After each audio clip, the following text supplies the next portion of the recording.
اس کے بعد میں محمد فرقان ابن محمد اشفاق صاحب کو آواز دیتا ہوں کہ وائے اور تقریر پیش کرے۔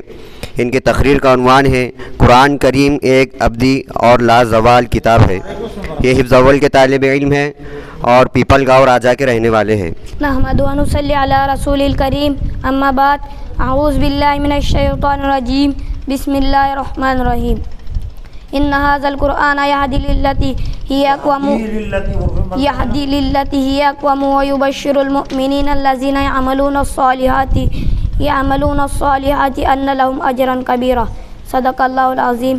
آج کی انجمن میں میری تقریر کا عنوان ہے قرآن کریم ایک ابدی اور لازوال کتاب۔ حضرات گرامی، قرآن کریم ایک زندہ جاوید کتاب ہے۔ قرآن کریم ایک بولتا ہوا مرقع اور صاف شفاف آئینہ ہے۔ قرآن کریم ایک ابدی اور لازوال کتاب ہے۔ اگر ہم غنی ہیں تو اسی قرآن مجید کے خزانہ عامرہ سے غنی ہے۔ اگر ہمارے پاس کوئی رہنمائی کا سرمایہ ہے تو اسی قرآن مجید کے رہنمائی کا عظیم سرمایہ ہے۔ اگر ہم معزز ہیں تو اسی قرآن مجید کی وجہ سے معزز ہے۔ قرآن کریم کے مطالعہ سے کچھ موتی ہاتھ لگ جائے تو ہم آپ کو پیش کریں انسانیت اور آدم کے پورے کنبے کو دینے کے لیے کافی ہے۔ اس کے اندر لوگوں کے امراض کی نشاندہی کی گئی ہے۔ یہ جب ہوگا ہم اس کو ایک زندہ جاوید کتاب سمجھے، علم کے لیے مطالعہ کرے، دعوت و اصلاح کے لیے پڑھے۔ یہ قرآن ہی تو جس نے کنتم خیر امت اخرجت للناس کہہ کر ہمارا مقام بلند و بالا کہا، اور تأمرون بالمعروف وتنہون عن المنکر کہہ کر دعوت اتحاد دی۔ یہ قرآن ہی تو جس نے وَإِلَٰهُكُمْ إِلَٰهٌ وَاحِدٌ کہہ کر عقیدہ توحید کا پیغام دیا۔ یہ قرآن ہی تو جس نے اِنَّ الشِّرْكَ لَظُلْمٌ عَظِيمٌ کہہ کر شرک بت پرستی سے روکا۔ یہ قرآن ہی تو جس نے وَاعْتَصِمُوا بِحَبْلِ اللَّهِ جَمِيعًا وَلَا تَفَرَّقُوا کہہ کر دعوت اتحاد دی۔ یہ قرآن ہی تو جس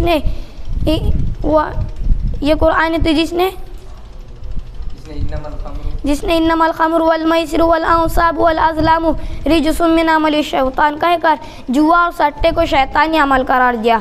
یہ قرآن ہی تو جس نے واعتصموا بحبل اللہ جميعا ولا تفرقوا کہہ کر دعوت اتحاد دی۔ یہ قرآن ہی تو جس نے ان ھذا القرآن یہدی للتی ہی اقوم کہہ کر قوموں اور ملتوں کی ہدایت کا سامان فراہم کیا۔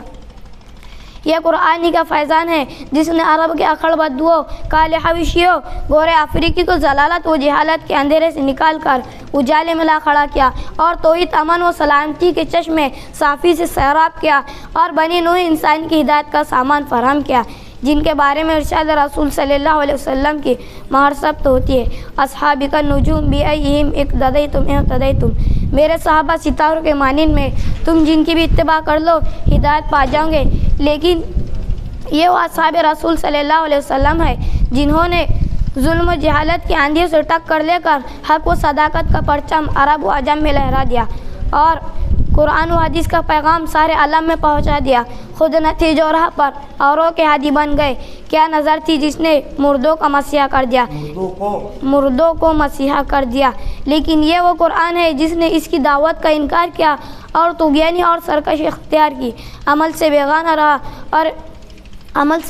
رہا، اس کو ضلالت و گمراہی کے امی کو آدی میں گرا دیا۔ یضل بہ کثیرا ویہدی بہ کثیرا، سچ ہے تیرے ضمیر پہ جب تک نہ ہو نزول کتاب، گرہ کشانہ رازینہ صاحب کشاف، ملت اسلامیہ کے شہدائی ہو قرآن کریم امت مسلمہ اور پورے قوم کے لیے اکثیر احاط ہے۔ قرآن کریم نظام قومی کے بقا و دوام کا کافل ہے۔ قرآن مجید حرمت و تقدس کا پاسبان ہے۔ اے حرم کے پاسبانوں، اے قرآن کے متوالو، اے شریعت محمدی کے شہدائیو، اپنی نیند سے بیدار ہو جاؤ اور ایک بار پھر دنیا کی تعمیر کے لیے کھڑے ہو جاؤ۔ اپنے مستقبل کو سنوارو، آخرت کی فکر کرو، قرآن کو سینوں سے لگاؤ، احکامات الہی کو بجا لاؤ، سنت نبی صلی اللہ علیہ وسلم کے پیروکار بن جاؤ، منیات سے اجتناب کرو، پھر دیکھنا تمہارے خزاں رسیدہ چمن میں ایک بار پھر باہر آ جائیں گے۔ حق کا بول بالا ہوں گا، باطل پاش پاش ہوں گا، اور آرزو کی ہر کلی یکایک کھل کھلا کر ہنس پڑے گی۔ میں اپنی تقریر اس شعر کے ساتھ ختم کرنا چاہتا ہوں۔